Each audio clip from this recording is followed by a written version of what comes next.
They do a dead time, basically. Ryan, Chip, and Lorraine are in one room, and then Elfie, Katrina, and Josh are in another room. Elfie, Katrina, and Josh hear some bumps and thuds. One of them says that they thought they heard a woman talking, so there's little things going on, but nothing verifiable. Then Chip starts to not necessarily get possessed, but Chip goes into a weird state where he starts connecting with Lucy, and he can feel Lucy being choked by the demon because Lucy's trying to communicate with them. But what I want to jump ahead here is basically how they wrap up with the whole thing. And what's hilarious, at the end of all of it, Chip basically, like, just out of nowhere, it's like they're like, we have to wrap up the show. And Chip's like, here's what we need to do. And he says the weirdest thing about how they have to create a vortex. And, you there, Matt? Oh.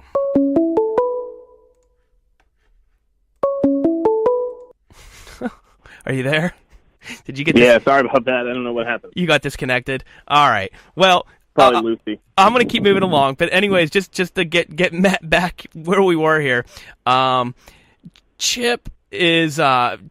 Matt, I was saying how Chip, was going through the choking thing with Lucy, but then just to kind of like wrap the show up, Chip just blurts out what they need to do, and he says they need to create a vortex, and he just looks at Lorraine's like, you know how to do that, and like Lorraine just doesn't even react. Lorraine just sits there with this blank look on her face because she's probably thinking like, what am I supposed to say in response to you looking at me and saying that I know how to make a vortex? And I thought it was This was just the best part. Yeah. This was like, Are You Afraid of the Dark from old Saturday Night Nickelodeon stuff here. This was just awesome. So basically what Chip is saying, he's like, let's create a vortex of light, a circle of light, and create a vortex that will finally allow these ghosts that are trapped here by the demon to immediately go to heaven, like, right now.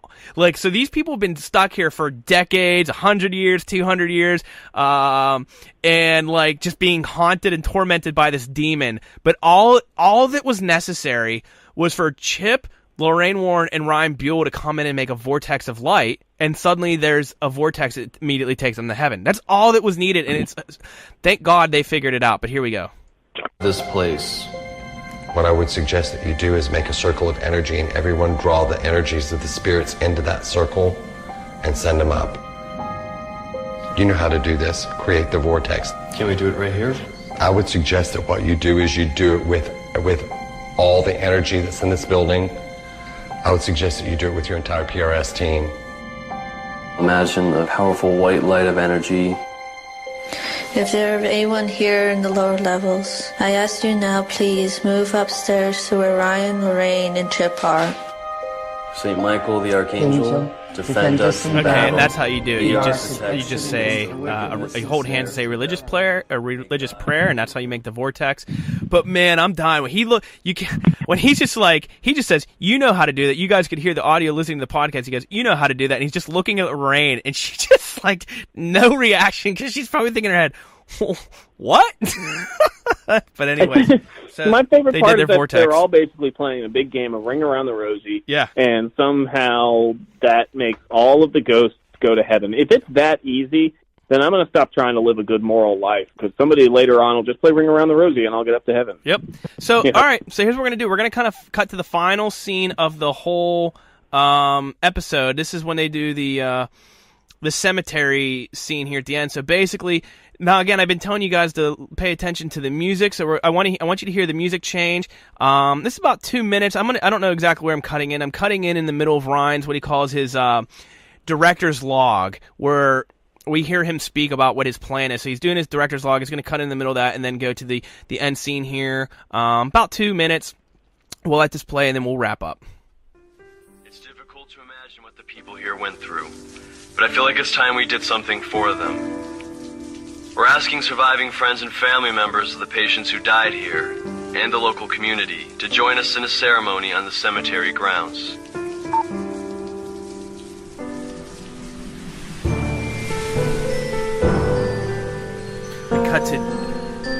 We have a nice shot of a fall day, birds flying in the air. Ladies and gentlemen, we feel that what we're doing today is very important. That we are going to be honoring the men and women who lived and died at Willard. The field that we're standing in has many of these individuals buried here, but as you can see, they aren't marked. So together as a group, we would like to honor them. We just want to bring closure to this place, to the people who suffered here, and also to the men and women who worked here and tried to make a difference. Almighty Father, eternal God, hear our prayers for your sons and daughters that are buried here. We honor those who are buried here. And then now this is we honor the dead, Muslim and in doing so we honor figure. and respect There was life. a priest, Every life Muslim is faith, sacred. and We somebody offer else. this prayer. Amen. Amen. Amen. Listen to that music. Oh, Lorraine's laying a wreath down. This is the final director's log for the Willard haunting. I sincerely hope that the work that we've done here has helped these people move on with the dignity that they deserve. I also hope that by acknowledging them, maybe we can correct the mistakes of the past. As for PRS, our mission continues. Oh, man. And it just tidies itself right up there, Matt. You know what I mean? Like, Well, it sounds like the type of music that I would expect if, I was sent to heaven in a good game of Ring Around the Rosie. Yeah. But here's the thing, like, this is where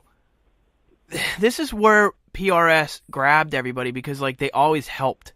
Every episode, like, they solved the problem, like, but the only way they could solve the problem is to create their own problem to solve in the first place. Do you know what I mean? Like, they created the narrative here, and then of course they're able to solve it because they already knew like what they were going to do going in. But like, when you don't realize that and you're just watching these super open-minded, back when these first came on TV, it's just like at the end of every episode, Ryan figured out what needed to be done, and then the spirits moved on to where they needed to be, and the hauntings were ended, and everybody was happy, and now the Willard Drug Treatment Center, nobody needs to be afraid anymore. The end. You know what I mean? That's like a hero. Yeah. And but that's what made the show awesome, because they all ended on a good note. I mean, some of these would be horrible situations that always ended on this like positive note, and it was like, oh, Ryan did it again. He was a hero, not only an authoritative person, but a hero rock star.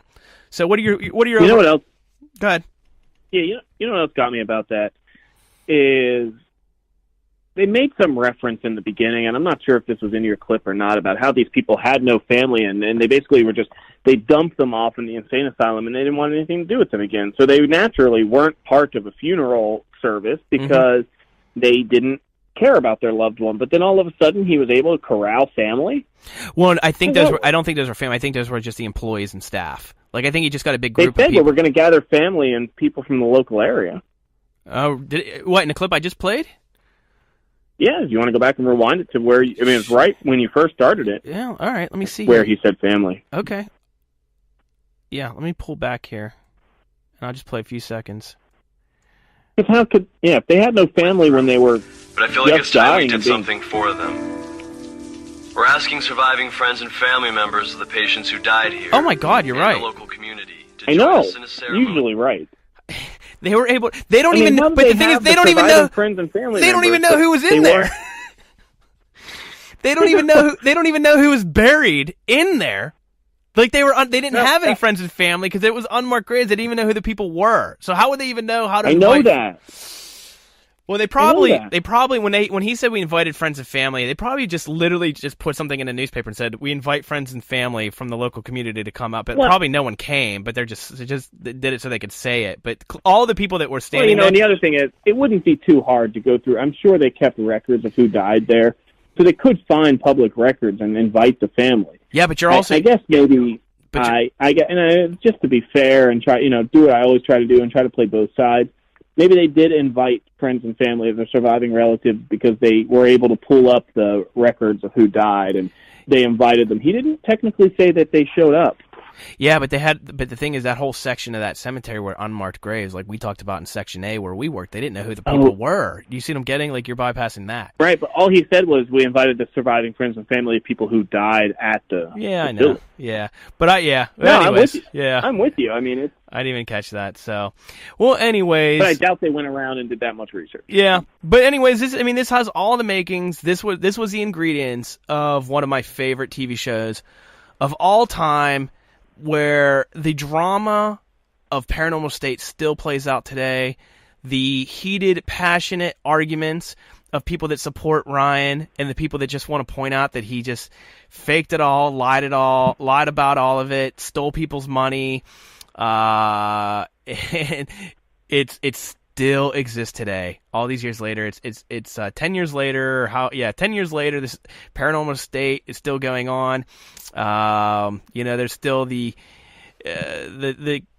things that are said, that the statements Chip Coffey has put out, that Chad Kalick has put out, the things that Serge had to go on Facebook Live and say about his relationship with Ryan and everything like that. It's like a show for me that never ends. And now it's like a reality TV show for me now. It just gets even better.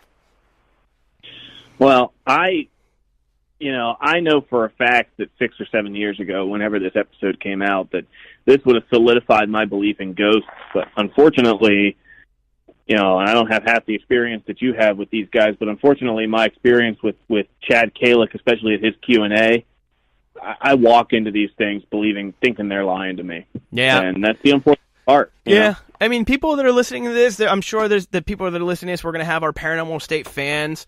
The people that watch the show, there's probably people listening that maybe you've never even heard of the show, but I never, ever underestimate how big this show really, really was. It was one of the biggest ghost shows of all time. I'd say maybe the two biggest were this and then eventually Ghost Adventures, but probably, took its place after this was off the air. But this really, not only was this a huge show, but this really made the paranormal community and business industry so much bigger. It put so much more attention on it. And I'm telling you, Ryan Buell was a rock star within that community, and there's no understating that. I mean, he was huge. And but anyways, we'll kind of wrap it up. We'll leave it with that. But we do have a bonus segment here, Matt, that we're going to do. We're going to talk. Yeah, we have a bonus bourbon segment. You called me tonight. Well, you called me for what reason did you call me? You were at a store. Where were you? Why did you call? And what did I tell you? Yeah, I was at a liquor store here in Oakmont, and I'm working on trying to get a collection of scotches like Fred has, and I had called and asked for his recommendation on a good scotch or a bourbon, and you want to say what you recommended, or should I? Well, the first thing, too, was you gave me a price range. You said $30 to $40. And yeah, I'm sorry, that would be important. Yeah, no, I'm trying to build. I mean, I can pick a good $250 bottle of scotch. That's probably all you're going to be. I'm trying to build a collection of good stuff here. Yeah. Fred's right. I did give him a price range of like somewhere between $30 and $50. Yeah. So first thing that popped in my mind, I guess it's gone up like $1, but Four Roses single barrel, from my memory, was $39.99. Matt said it was $41 at the store, so maybe it's gone up like $1 since I last recall. But it's the best value on the market. Four Roses single barrel, one of the best values on the market. It's absolutely exquisite. There's the regular Four Roses, usually $19.99. Basically $20 for the Four Roses, $30 for this small batch, $40 for the single barrel. What makes Four Roses a little bit unique? Well, actually, not just the bourbon world, in the spirit world, very unique what they do. They actually have, Matt, they have 5 strains of yeast, okay, and they have 2 mash bills, and they use each mash bill.